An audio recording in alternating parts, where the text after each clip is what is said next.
Assalamualaikum warahmatullahi wabarakatuh. Alhamdulillah Alhamdulillahilladzi a'anna bi ta'atihi wa hadana lil qiyami bi ibadatihi syaraha sudurana li tauhidihi wa ma'rifatihi وشرف لنا بحب حبيبه وخير خلقه اللهم صل وسلم وبارك على سيدنا محمد الفاتح لما أغلق والخاتم لما سبق والناصر الحق بالحق وهادي إلى صراطك المستقيم وعلى آله وصحبه حق قدره ومقداره العظيم. أما بعد سبحانك لا علم لنا إلا ما علمتنا إنك أنت العليم الحكيم ربي اشرح لي صدري ويسر لي أمري واحلل عقدة من لساني يفقهوا قولي وسدد لساني واهد قلبي بحق سيدنا محمد صلى الله عليه وآله وبارك وسلم يا من هو في علوه كائن يا من هو في فعل حميد يا من هو في مجده متين اللهم أكرمنا بنور الفهم وأخرجنا من ظلمات الوهم وارزقنا فهم النبيين وحفظ المرسلين وإلهام ملائكة المقربين ربنا زدنا علما وفهما وعقلا يا أكرم الأكرمين بحق سيدنا محمد خاتم الأنبياء والمرسلين يا رحمن يا رحيم وصلى الله على سيدنا محمد وعلى آله وصحبه وبارك وسلم والحمد لله رب العالمين. قال المصنف رحمه الله ورضي الله عنه وأرضاه ونفعنا به وبعلومه وأمدنا بأسراره وأعادنا من بركاته في الدارين رضي الله عنكم. فصل. قال المصنف رحمه الله الحديث الحادي والعشرون الاستقامة لب الإسلام. Alhamdulillah, puji syukur kehadirat Allah, salawat salam senantiasa tercurahkan kepada junjungan mulia Nabi kita tercinta Sayyiduna wa Maulana wa Qurratu A'yunina Muhammad sallallahu alaihi wa alihi wa barak wa sallam, serta segenap keluarga beliau, sahabatnya dan umatnya. Kita sampai ke hadis yang ke-21. Topiknya adalah al-istiqamatu lubbul Islam. Istiqamah adalah intisari dari agama Islam. Kata al-istiqamah diambil dari kata berdiri. Qama yaqumu qiyaman. Jadi istiqomah diambil dari kata berdiri, ditambah huruf tambahan yaitu hamzah, sa dan ta, artinya tolak, dimanai menuntut untuk tegak berdiri. Maknanya berdiri di atas kebenaran dan kebaikan. Al-istiqamah. Ada ungkapan menyatakan al-istiqamatu khairun min alfi karamah. Istiqamah itu lebih baik daripada 1000 keramat.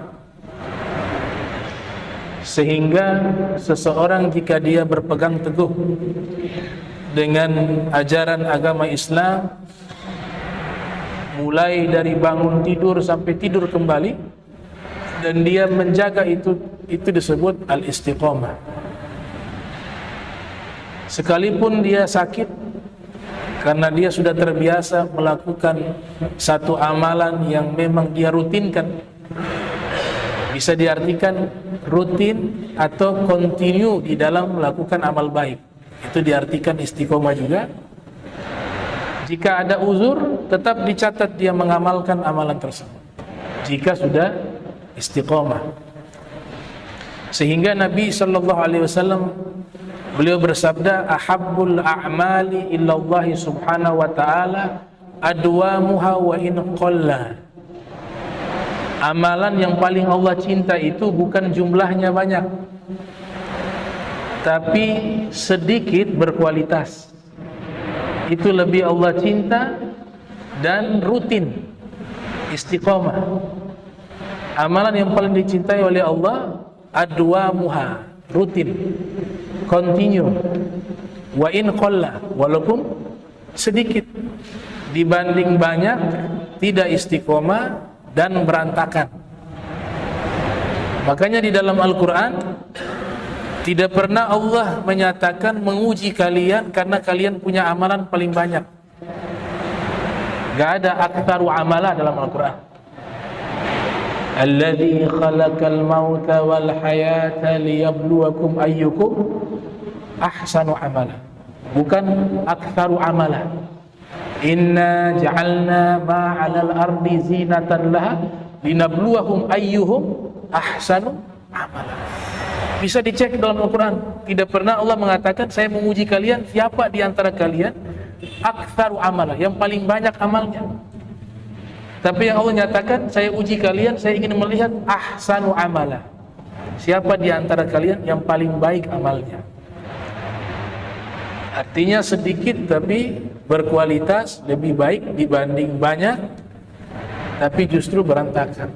Sayyidina Ali bin Abi Thalib menyatakan, ihtimamuna biqubulil amali asyad minal amal, atau kama qala, perhatian kami ketika beramal, kami lebih fokus kepada amalan kami diterima oleh Allah, bukan karena banyaknya amal, tapi diterimanya amal. Itu yang menjadi fokus utama kami. Nah, al-istiqamah memang tidak mudah. Harus orang yang memang sudah terbiasa melakukan amal baik, dibiasakan. Tahap pertama dipaksa. Makanya hukum Islam disebut apa? Taklif. Orangnya mukallaf. Apa itu mukallaf? Dipaksa tunduk dengan syariat. Level naik. Awalnya terpaksa. Dia memaksa dirinya melakukan amalan-amalan yang Allah wajibkan. Dia memaksa dirinya menjauhkan seluruh larangan-larangan Allah subhanahu wa ta'ala. Awalnya terpaksa. Jika terus istiqomah, naik level, kebiasaan. Sudah bukan terpaksa, sudah jadi adat, jadi kebiasaan. Kebiasaan terus menerus dia lakukan, ditambah dengan riyadhah, ditambah dengan pengamalan ilmunya, naik level. Sudah bukan karena terpaksa, bukan karena adat kebiasaan, tapi menjadi kebutuhan. Kalau sudah mencapai level kebutuhan, disitulah yang Nabi katakan halawatal iman, dzaqa ta'mal iman, man radiya billahi rabban wa bil islami dinan wa bi Muhammad nabiyya, atau fi riwayah wa rasula. Orang bisa merasakan manisnya iman ketika dia sudah ridho. Jadi sudah bukan karena terpaksa, bukan karena kebiasaan, tapi memang senang.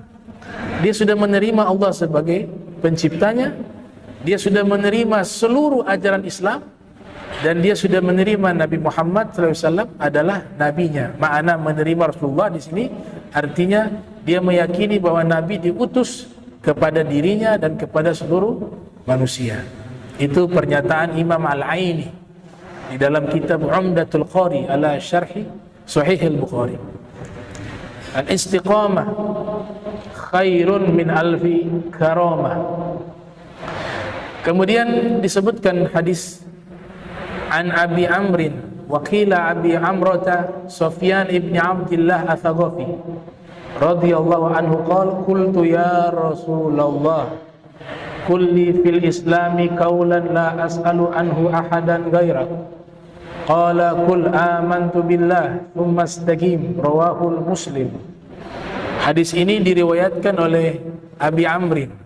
Nanti isi hadisnya berkaitan dengan masalah al-istiqamah. Atau ada yang mengatakan Abi Amrah, nama aslinya Sofyan ibn Abdillah Ats-Tsawafi. Ada dua ulama terkenal bernama Sofyan. Satu tinggal di Makkah, yang satunya tinggal di Kufah. Satu tabaqat, satu generasi. Yang satunya termasuk guru dari Imam Syafi'i, bernama Sufyan ibn Uyainah.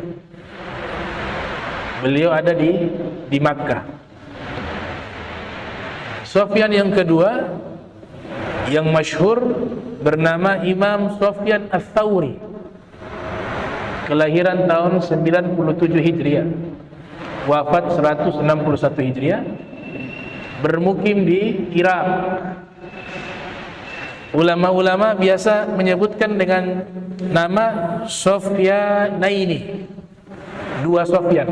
Itu yang dimaksud dua Sofyan itu adalah Sufyan ibn Uyainah dan Sufyan Ats-Tsauri. Ats-Tsauri julukan dari kata tsaurun, banteng. Dari kata tsaurun artinya banteng. Ada ulama bernama Imam Al-Mizi. Al-Imam Al-Mizi menulis kitab tentang biografi singkat para ulama, terutama dari para ruwat, para periwayat hadis Nabi Muhammad sallallahu alaihi wasallam. Berjudul Tahdzibul Kamal fi Asma'ir Rijal, nama kitabnya. Beliau sebutkan di dalam kitab tersebut, awal mula Imam Sufyan diberikan julukan Ats-Tsauri yang artinya banteng karena di awal-awal menuntut ilmu beliau belajar kepada Imam Ja'far As-Shadiq ibn Muhammad Al-Baqir ibn Ali bin Abidin bin Husain bin Ali bin Abi Thalib. Itu adalah salah satu guru beliau.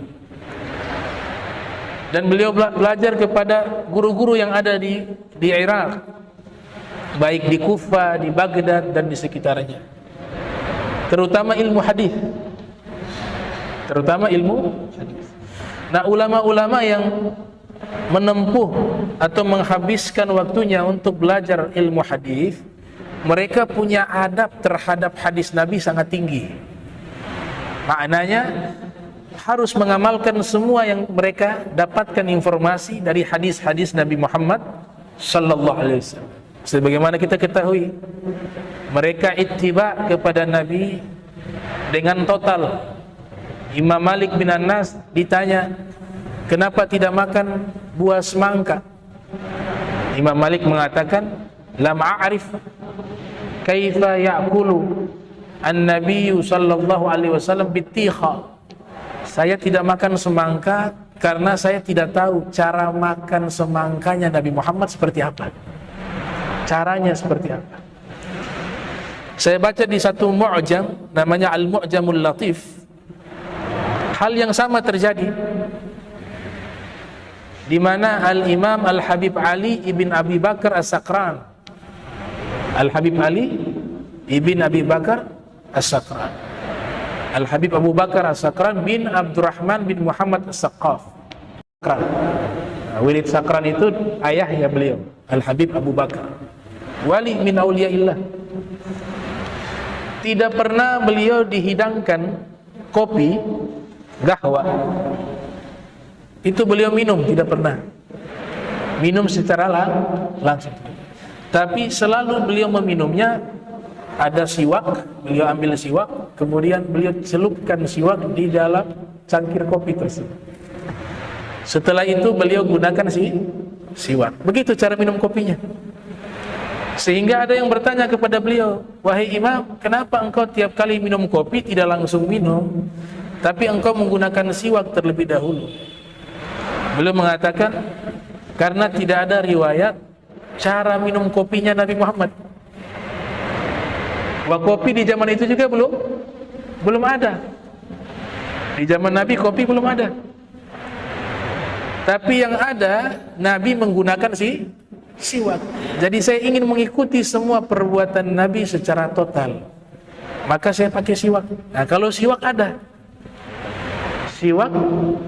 sunnahnya, ada tuntunannya, sehingga saya dapat pahala sunnah Nabi Muhammad sallallahu alaihi wasallam. Seperti itu mereka mengikuti Rasul sallallahu alaihi wasallam. Qul in kuntum tuhibbunallaha fattabi'uni yuhibbukumullah wa yaghfir lakum dzunubakum.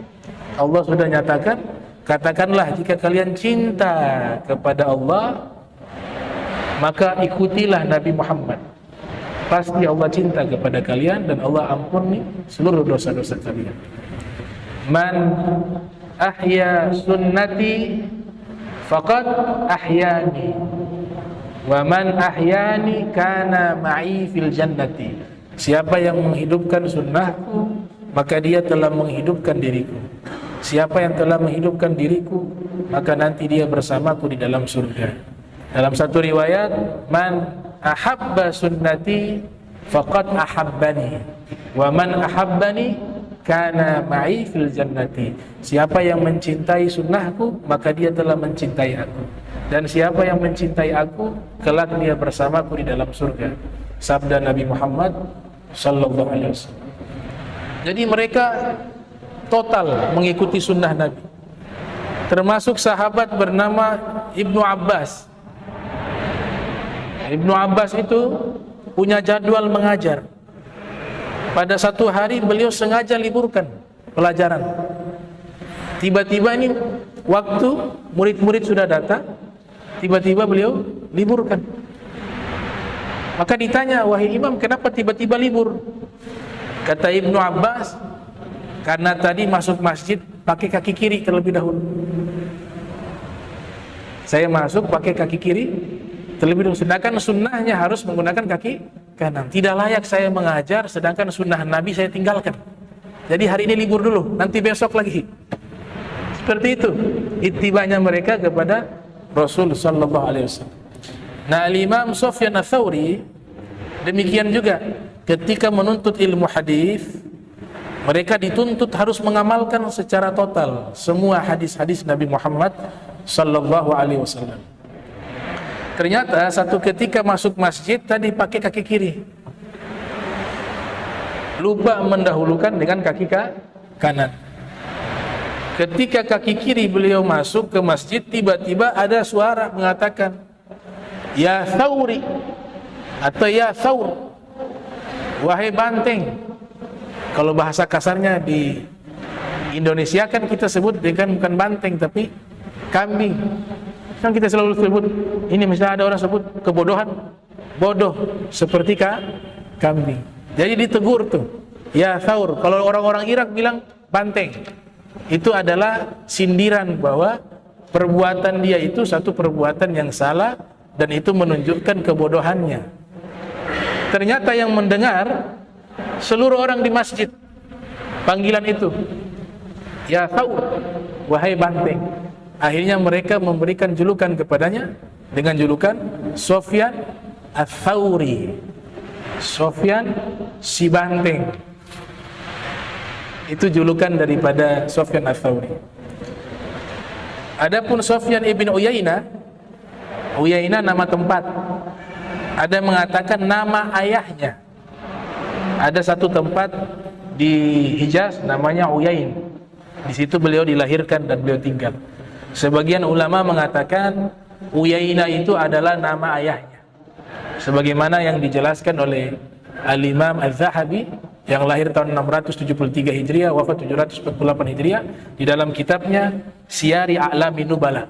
Jadi menyebutkan hal tersebut. Sufyan. Nah, ini sahabat namanya Sufyan ibn Abdullah Ats-Tsaqafi. Ats-Tsaqafi ini nama suku. Ada salah satu delegasi kaum Quraisy bernama Urwah bin Mas'ud Ats-Tsaqafi. Urwah bin Mas'ud Ats-Tsaqafi. Dia adalah utusannya orang-orang kafir Quraisy. Sudah pernah bertemu dengan Raja Romawi, bertemu dengan Raja Persia, bertemu dengan Raja Ethiopia, Raja Mesir. Jadi sebagai dubes delegasi. Juga bernisbat dengan Afagofi, Bani Thaqif namanya. Sukunya namanya Bani Thaqif. Kebanyakan tinggal di Taif. Ada tempat ya di Makkah, Bainal Makkah Madinah, atau dekat dengan Makkah itu namanya Taif. Kebanyakan suku Bani Thaqifah di situ. Nah, Urwah bin Mas'ud juga tinggal di tempat tersebut dan nisbat sukunya kepada suku tersebut. Dia sudah pernah bertemu dengan Kisra, Kaisar, Najasyi, sudah pernah ketemu. Ketika tahun 6 Hijriah diutuslah Urwah bin Mas'ud untuk menemui Nabi Muhammad sallallahu alaihi wasallam. Nabi Muhammad ingin melaksanakan umroh. Jadi Nabi bermimpi bahwa Nabi masuk ke kota Makkah dalam keadaan aman, tidak ada gangguan, dan Nabi bisa melaksanakan ibadah haji dan umroh. Maka Nabi perintahkan, ayo kita berangkat tahun ini. Ternyata singkat cerita batal di tahun itu, karena ada Sulhul Hudaybiyah, perjanjian damai antara kaum muslimin dengan orang-orang musyrik, yang akhirnya Rasulullah membatalkan itu, ditunda di waktu yang ditentukan. Nah, sebelum Nabi SAW kembali ke Madinah, itu awal mulanya orang-orang Quraisy khawatir, ini ada apa Rasul datang membawa rombongan? Kharaja yuridu Makkah mu'tamiran la muharaban. Padahal Nabi keluar menuju ke Makkah tujuannya itu umroh, bukan untuk berperang. La muharaban. Wa ma'ahu alfun wa khamsumi'atin minal muhajirin wal ansar bila silah. Dan ada 1.500 sahabat yang menemani perjalanan tersebut bila silah, tidak membawa senjata, karena niatnya bukan berperang, niatnya mau melaksanakan ibadah umroh. Maka orang-orang kafir Quraisy khawatir nih, jangan-jangan kita mau diserang. Diutuslah salah satu delegasi yang tadi namanya Urwah bin Mas'ud Athaqafi.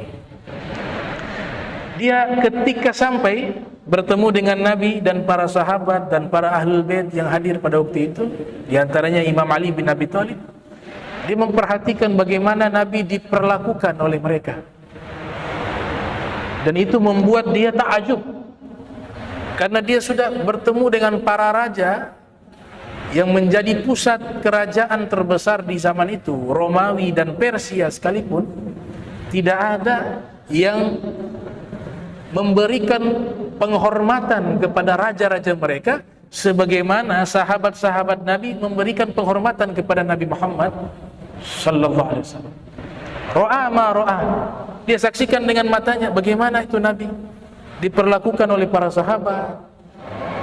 Kemudian selesai dia berdialog dengan Rasul, dia kembali lagi ke Makkah untuk mengabarkan bahwa tujuan Rasul datang bukan untuk berperang, tapi hanya sekedar ingin melaksanakan ibadah umroh. Datang kepada kaumnya, dia berikan pengumuman. Falamma raja'a ila qaumihi faqala ayyu qaumi wallahi laqad wafattu 'alal muluk ala Kaisar wa Kisra wan Najasyi.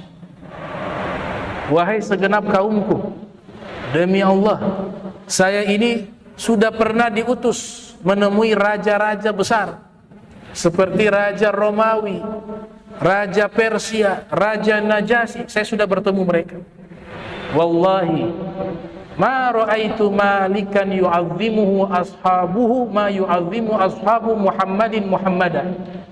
Saya belum pernah melihat raja yang diagungkan sebagaimana sahabat-sahabat Nabi mengagungkan Nabi Muhammad SAW. Belum pernah saya lihat. Wallahi in tanakhama nukhamatan illa waqa'at fi kaffi rajulin minhum fadalaka biha wajhahu wa jildahu. Demi Allah, saya lihat dengan mata kepala saya ketika Nabi membuang ludah bahkan nukhamah, lendir. Itu lendir tidak jatuh ke tanah. Kenapa? Mereka memperebutkan, yaitu sahabat-sahabat Nabi, lendirnya Nabi Muhammad SAW, ludahnya Nabi Muhammad. Memperebutkan. Nabi katakan, riqul mu'min syifa. Liurnya orang beriman obat. Kalau liurnya orang beriman obat, bagaimana liurnya Nabi Muhammad?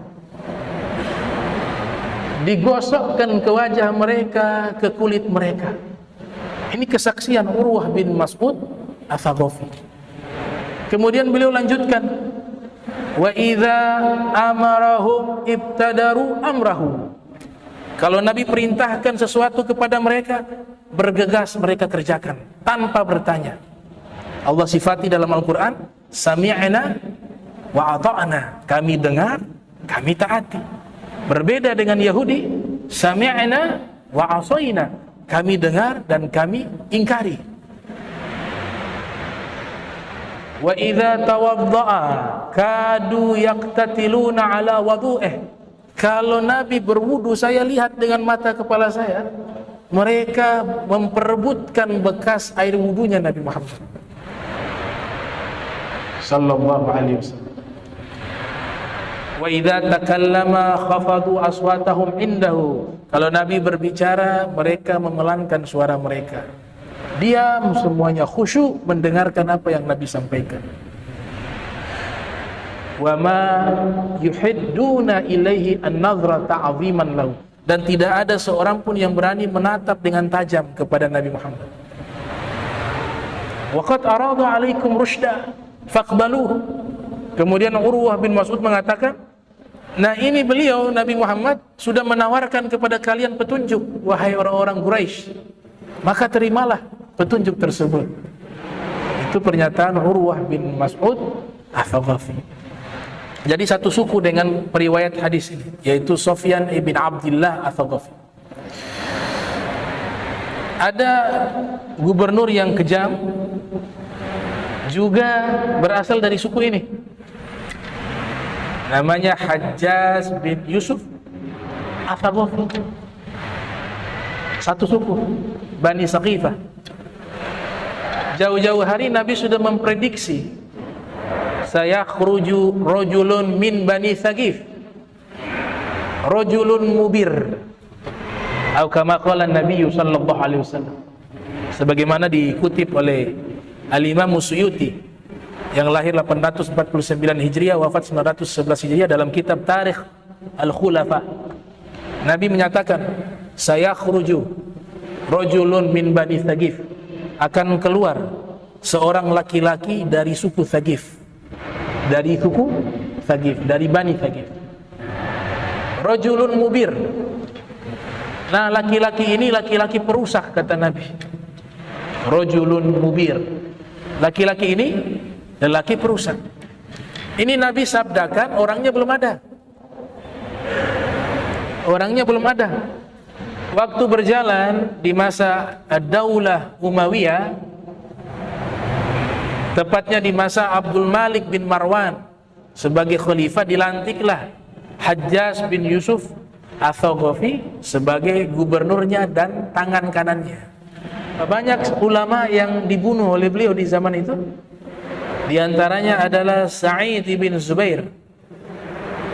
Sa'id bin Zubair adalah murid daripada Ibnu Abbas, dibunuh oleh Hajjaj bin Yusuf Ats-Tsaqafi juga. Juga sahabat Anas bin Malik itu meninggal menurut Imam Ibnu Athir dalam kitab Usudul Ghabah fi Ma'rifati Sahabah. Itu sebab ditusuk oleh Hajjaj dengan tombak beracun. Sahabat yang bernama Sayyidina Anas bin Malik, khadimur Rasul, meninggal sebab itu. Ada juga Abdullah bin Zubair disalib. Beliau ada di Makkah, diserang oleh Hajjaj menggunakan minjanik.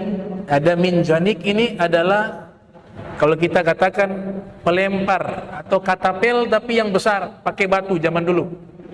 Itu kota Makkah dibombardir dengan batu sampai Ka'bah itu rusak. Diserang oleh Hajjaj bin Yusuf. Akhirnya Abdullah bin Zubair dibunuh dan disalib di wilayah tersebut. Bahkan Imam Az-Zahabi menyatakan ketika mengutip ucapannya Sufyan Ats-Tsauri, kurang lebih Hajjaj bin Yusuf Ats-Tsaqafi telah membunuh sekitar 200.000 orang secara zalim. 200.000 orang dibunuh secara zalim. Ada hal yang unik. Sebagian ulama-ulama mengatakan dalam kitab Khizanatul Asrar juga ada tentang sejarah penulisan Al-Quran. Juga di dalam kitab-kitab yang lain mengatakan dia hafal Al-Quran, hafiz Al-Quran, dan punya jasa di dalam mushaf Al-Quran. Al-Quran di zaman dulu barisnya itu tidak ada spasi, langsung berjajar. Nah, orang yang membuat spasi dalam Al-Quran, Hajjaj bin Yusuf Ats-Tsaqafi, dia membuat spasi. Ada yang pendapat demikian.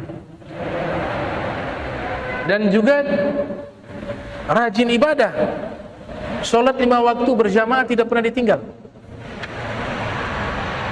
Pernah beliau ingin mengeksekusi orang-orang, disuruh berbaris. Jadi dieksekusinya tuh mereka antri, maju dipenggal kepala, ganti lagi, begitu.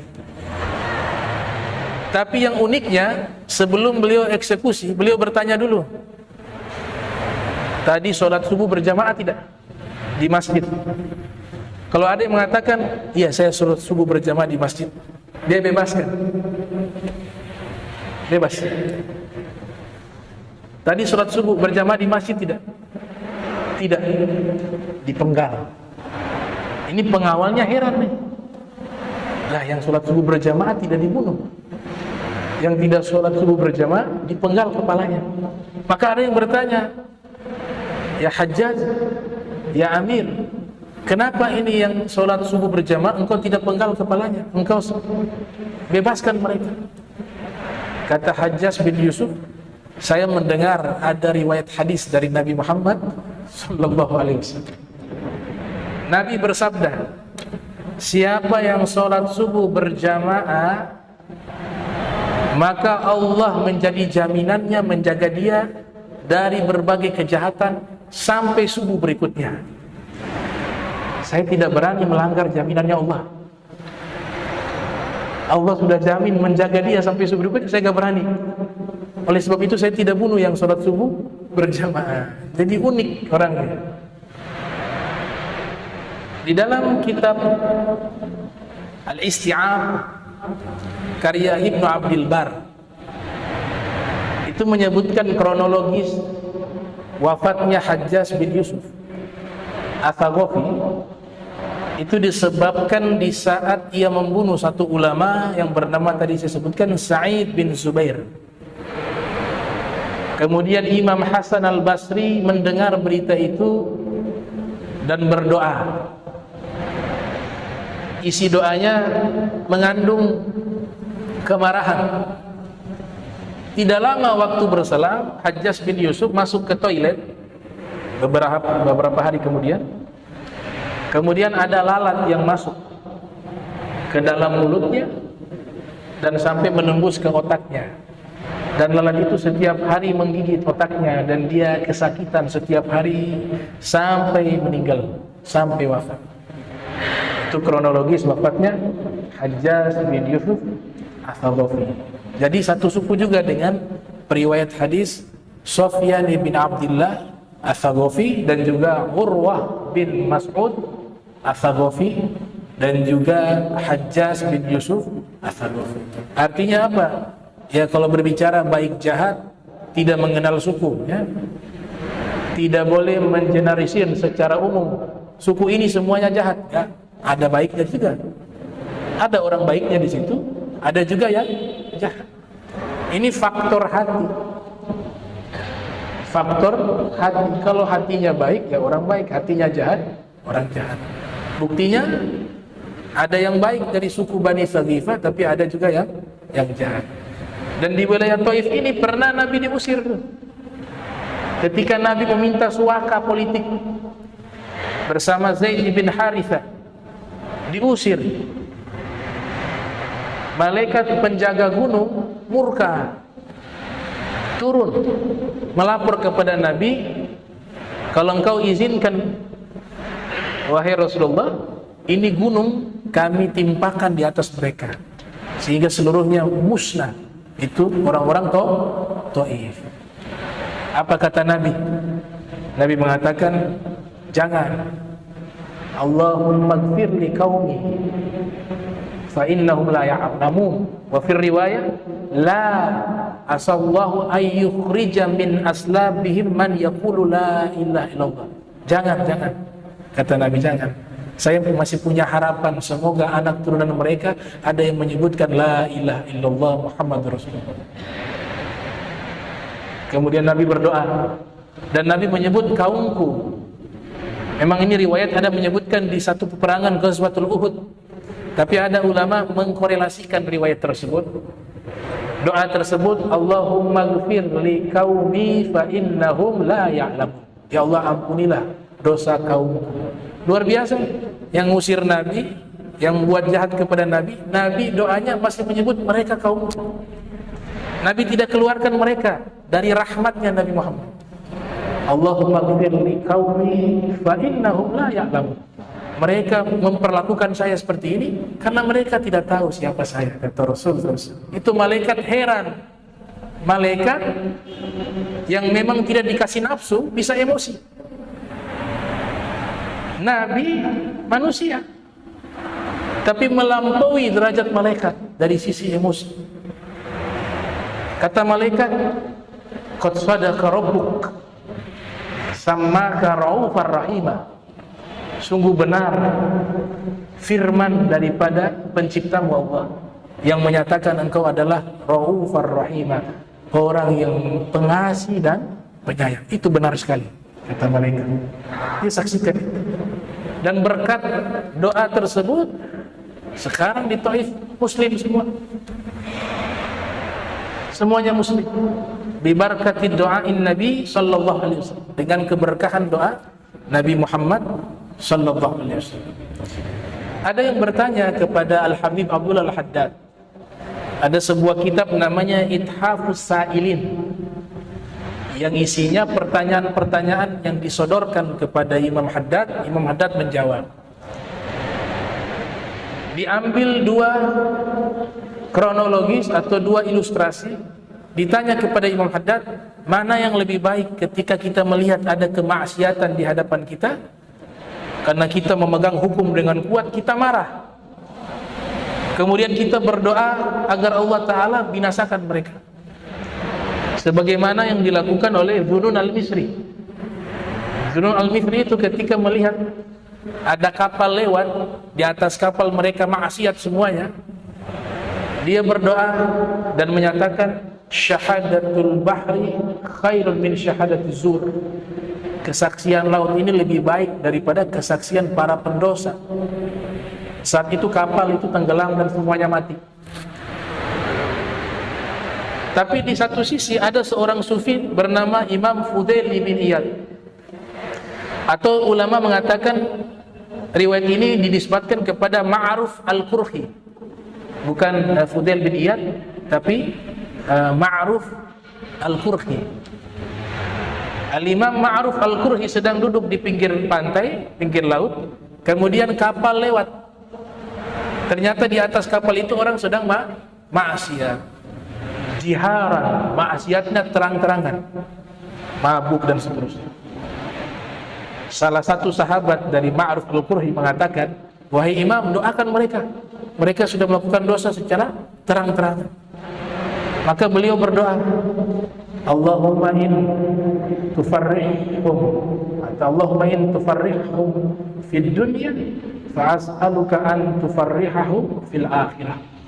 Ya Allah, sebagaimana Engkau membuat mereka bahagia di dunia ini dengan maksiat mereka, maka aku meminta padamu agar Engkau juga berikan mereka bahagia di akhirat. doa yang tulus dari hati yang bersih, dia membuka pintu langit, diijabah oleh Allah. Tidak lama kapal itu balik, semuanya sudah membuang tuh botol minuman keras, semuanya bertobat karena doa dari seorang yang mukhlis, yang betul-betul tulus. Dua pertanyaan ini ditanyakan kepada Al-Habib Abdullah bin Alwi bin Muhammad Al-Haddad dalam kitab Ithafus Sa'ilin. Mana yang lebih baik? Zunun Al-Misri, caranya Zunun Al-Misri, atau caranya Ma'ruf Al-Qurhi? Beliau tidak menyalahkan salah satu dari keduanya. Beliau mengatakan Zunun Al-Misri berdoa seperti itu karena memang sudah tidak sadar. Dia terlalu berpegang teguh dengan syariat, kadang-kadang spontanitas liya maksiat keluar dari mulut seperti itu. Tapi bukan maksud ingin membinasakan orang, mencelakakan orang. Tidak. Tapi spontan. Karena terlalu mengagungkan, berpegang teguh dengan hukum Allah, maka sudah menyatu dengan dirinya. Dia tidak bisa melihat hal-hal yang melanggar perintah Allah. Yang dia lihat pelanggaran kepada Allah. Marah dia karena Allah. Akhirnya tidak sadar keluar dari lisannya seperti itu. Adapun Ma'ruf Al-Qurhi, dia mengedepankan kasih sayang dan rahmat. Dan ini sama kasusnya ketika Nabi diusir di Taif, kata Imam Haddad. Maka saya lebih memilih yang kedua, kata Imam Haddad rahimahullah. Ada tokoh ahli tafsir di Mesir namanya Syekh Mutawali Sya'rawi, pernah berdialog secara live di televisi dengan mantan teroris televisi Mesir. Kemudian ditanyakan kepada mantan teroris, kenapa kau sering bom di sini, bom di sini? Di situ kan ada orang-orang Islam juga. Kalaupun di situ ada orang kafir yang tidak memerangi, kan Nabi larang tuh dibunuh, harus dijaga, dilindungi. Kata dia apa nih, mantan teroris itu? Dia mengatakan, saya bom mereka karena saya benci mereka itu maksiat. Mereka maksiat, selalu melanggar perintah Tuhan, perintah Allah. Maka saya matikan mereka karena mereka sudah melakukan perbuatan yang melanggar aturan Allah, aturan Tuhan. Kata dia seperti itu. Maka Syekh Mutawali Sya'rawi mengajukan pertanyaan. Saya mau bertanya, boleh? Boleh. Yang kamu bom itu, mereka mati dalam keadaan apa? Ya keadaan maksiat. Keadaan maksiat, berbuat dosa. Baik. Kalau orang mati dalam keadaan berbuat dosa, tempatnya di mana? Oh, pasti neraka. Apa bedanya engkau dengan iblis? Iblis juga bertujuan memasukkan orang sebanyak-banyaknya ke dalam neraka. Berbeda dengan Nabi Muhammad. Nabi Muhammad punya tujuan berusaha semaksimal mungkin memasukkan manusia sebanyak-banyak ke dalam surga. Berarti engkau dengan iblis sama. Kau bunuh mereka untuk mempercepat mereka masuk ke dalam neraka. Jadi mempercepat mereka masuk ke dalam neraka. Tapi kalau kau ikut Nabi Muhammad, kau akan tarik mereka agar mereka tobat dan mereka meninggal dalam keadaan husnul khatimah dan masuk ke dalam surga. Nah, itu baru caranya Nabi Muhammad sallallahu alaihi wasallam.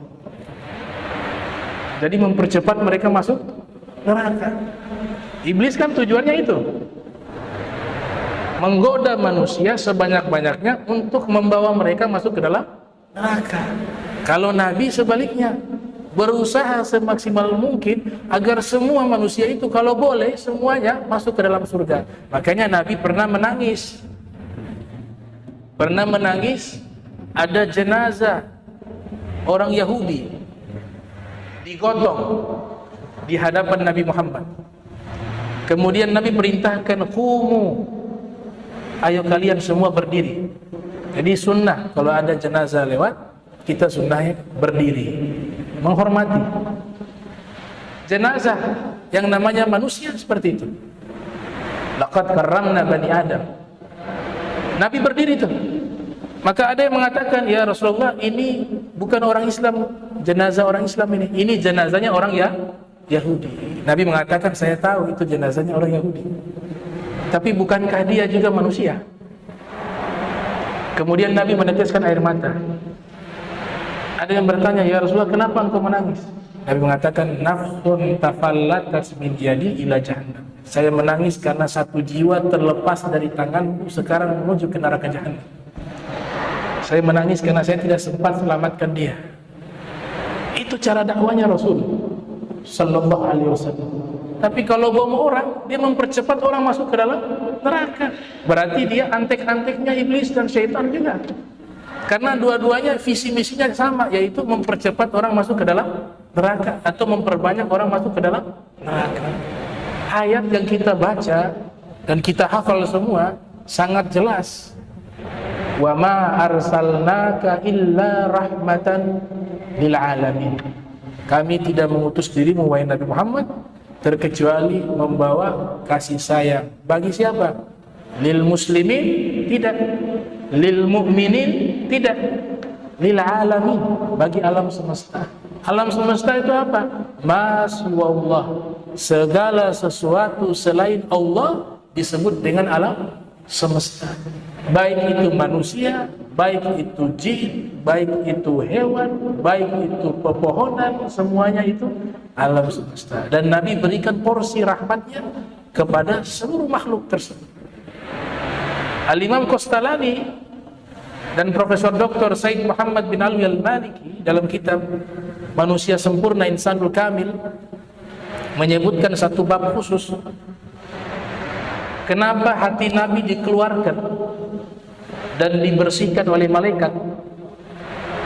Itu kan disebut sebagian nasakh, karena di situ ada ruangnya syaitan. Nah, itu dibantah oleh ulama-ulama sufi khususnya seperti Al-Habib Ali bin Muhammad Al-Habsyi, wa ma akhrajal amlaku min qalbihi adha walakinnahum zaluhu tuhran ala tuhri. Malaikat tidak mengeluarkan hati Nabi karena ada kotoran. Tidak, hati Nabi sudah suci dan disucikan oleh Allah. Tapi malaikat menambahkan hati Nabi yang sudah suci bertambah suci. Makna kedua, ini makna kedua, itu makna pertama. Makna kedua, hati Nabi dibersihkan itu bukan karena kotoran, bukan karena dosa, tapi mengeluarkan kasih sayang Nabi yang terlalu luas sampai ke bagian tuh iblis sama syaitan. Nabi punya kasih sayang terlalu luas sehingga iblis dan syaitan juga kebagian kasih sayangnya Nabi. Itu yang dikeluarkan. Oh, kalau yang ini lain nggak boleh.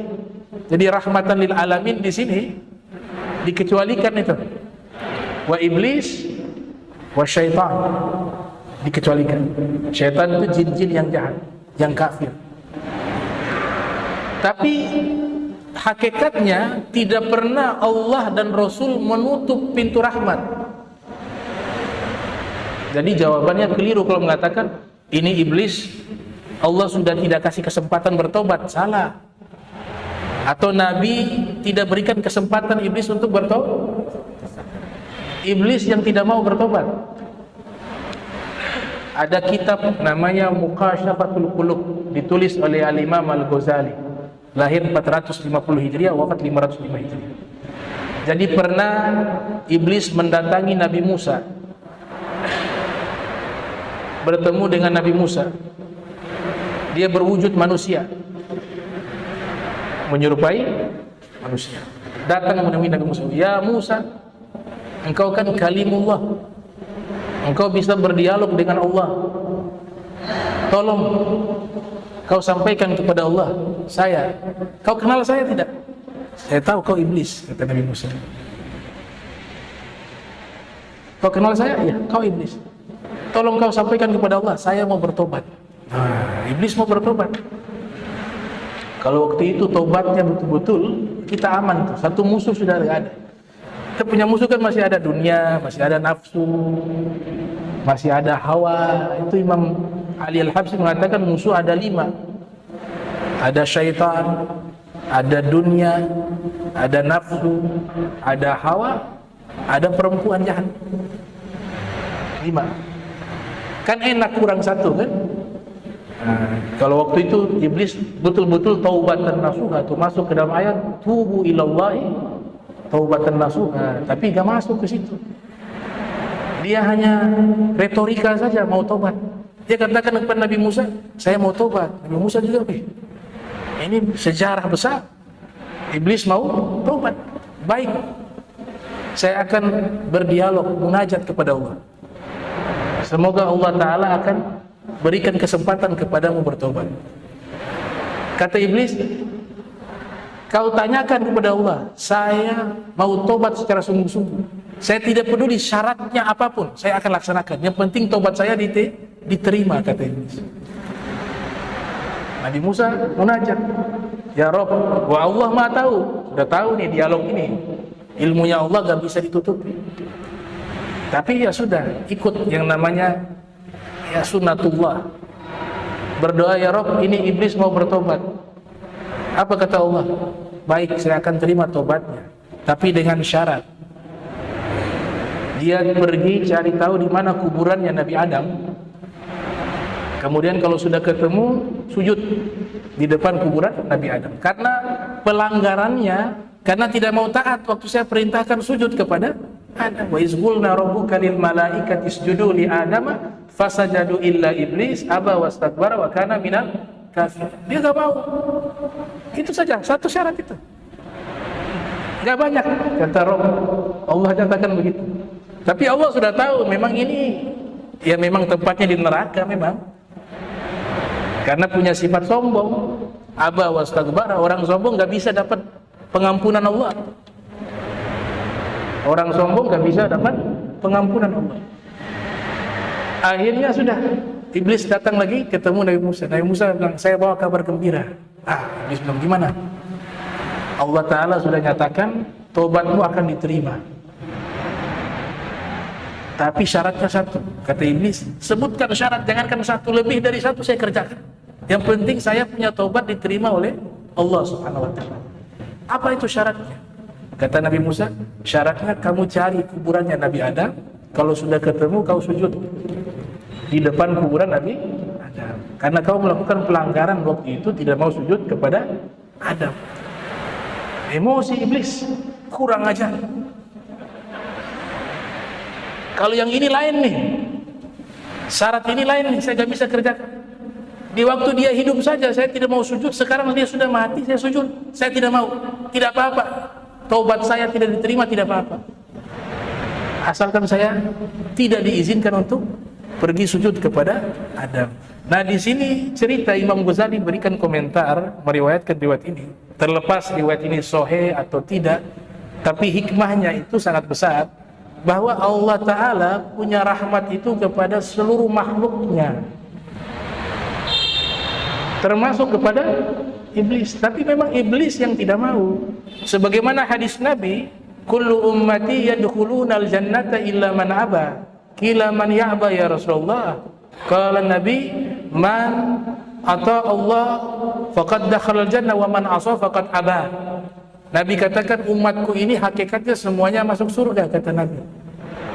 Semuanya masuk surga. Cuma ada yang tidak mau masuk surga, kata Rasul. Sahabat heran, ya Rasulullah, siapa di antara umatmu yang tidak mau masuk surga? Nabi menjawab, yang taat kepadaku berarti dia ingin masuk ke dalam surga, dan dia akan masuk ke dalam surga.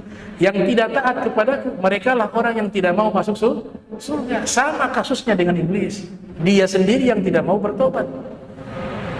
Makanya dia marah, dia bilang, saya tidak mau sujud kepada Adam, saya tidak mau. Walaupun tidak diampuni gak apa-apa, yang penting jangan ini, kalau syarat ini saya tidak mau lakukan. Nah, satu kali ini iblis dalam kitab Nawadir Imam Qalyubi, dia pernah menemui Fir'aun. Jadi iblis ketemu Fir'aun, tapi iblis menyamar jadi orang. Waktu ketemu Fir'aun, Fir'aun kenal. Iblis bertanya kepada Fir'aun, hal araftani? Kau kenal saya? Nah, araftuka. Saya kenal sekali kamu. Soalnya sama-sama iblis kan, saling kenal. Kalau ada Maghala mengatakan la ya'rifu wali illa wali, ya. Tidaklah seorang wali dia mengenal wali, melainkan dia juga wali. Nah, ini juga sama, la ya'riful iblis illa iblis. tidaklah yang mengenal iblis melainkan dia juga iblis. Iblis tercengang, kau tahu saya? Ya sama Tuan gua. Iblis mengatakan, ya Fir'aun, saya ini dikasih panjang umur. Dikasih panjang umur sampai kiamat. Hari kiamat baru selesai. Saya ini ibadah sama Tuhan, sama Allah, sampai bumi ini semua tempat sudah ada bekas sujud saya kepada Allah. Saya ini ahli ilmu, tapi saya kurang ajar kayak kamu. Saya tidak berani mengatakan saya Tuhan, tapi kamu mengatakan ana rabbukumul a'la, saya Tuhan kalian yang tertinggi. Kamu lebih kurang ajar. Kamu lebih iblis daripada iblis. Al-basar dan iblis. Waktu mendengar ucapan iblis seperti itu, Fir'aun dia hampir sadar. Benar juga. Benar. Saya ini sudah melampaui batas. Disinilah iblis khawatir Fir'aun tobat. Akhirnya iblis lihat, wah ini keluar dari perencanaan nih, visi misi saya memasukkan orang ke dalam neraka, apalagi dia sahib saya. Namanya disebut di dalam Al-Quran masuk neraka, ya pasti neraka. Kalau nama tidak disebut berarti akhirnya bertobat. Seperti Zulaikha itu. Dalam tafsir disebut nama Zulaikha. Kan menggoda Nabi Yusuf. Dalam Al-Quran disebut imra'atun. Seorang wanita. Allah tidak sebut nama. Kenapa? Walaupun awalnya jahat, tapi pada akhirnya baik. Makanya Allah tidak sebut nama. Tapi kalau sudah sebut nama, kemudian mensifati tempatnya di sini, di neraka, azab, orang jahat, itu berarti memang sudah hakul yakin tempatnya di neraka. Nah, Fir'aun hampir menyadari itu. Iya, ternyata saya salah juga. Wah iblis, kayaknya saya mau tobat. Jangan. Iblis tidak sengaja tadi berikan nasihat. Akhirnya ini Fir'aun mau tobat, ternyata iblis bilang, wah ini gawat ini. Dia kalau insaf ini, wah ini musuh-musuhnya Nabi Musa semuanya masuk Islam. Dia mengatakan jangan. Begini sudah bagus. Kamu begini sudah, kamu mau pantas seperti ini. Kalau kamu tobat, beriman kepada Musa, mulai dia goda lewat dunia. Jabatan kamu loh, sebagai raja Mesir, bisa akan jatuh. Yang jadi raja Nabi Musa, kamu akan jadi pengikut Nabi Musa. Sama halnya dengan Nabi Muhammad. Orang-orang musyrik kafir Quraisy begitu juga kepada Nabi Muhammad. Ada yang takut jabatannya dirampas. Abu Jahal itu tahu Nabi Muhammad Nabi, tahu, yakin Rasulullah adalah Rasul. Makanya terjadi obrolan dia dengan sahabatnya. Sahabatnya ini pendatang, datang menemui Abu Jahal dalam satu peperangan. Kemudian Abu Jahal ngobrol dengannya. Dia mengatakan begini, ya Abu Jahal, ini yang kita perangi siapa? Muhammad. Siapa itu Muhammad? Dia adalah dari Bani Hashim. Dia mengaku seorang nabi, begini dan seterusnya. Oh, berarti dia tukang bohong. Jangan pernah kau katakan Muhammad pembohong, kata Abu Jahal. Jangan berani kau katakan Muhammad itu tukang bohong. Dia seumur hidup tidak pernah berbohong. Oh, apa mungkin dia orang yang jahat? Dia orang akhlaknya paling baik.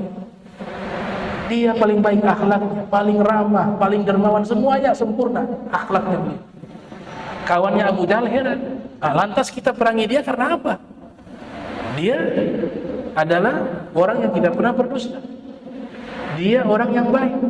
Apa mungkin dia berbohong sebagai seorang nabi? Kata Abu Jahal, tidak, dia benar seorang nabi. Tambah bingung nih kawannya. Dia seorang nabi. Benar, kau percaya. Dia akhlaknya baik, orang baik, tidak pernah berbohong. Terus kita perangi dia karena apa? Kata Abu Jahal, kamu jangan bilang siapa-siapa ya. Ini 4 mata kita.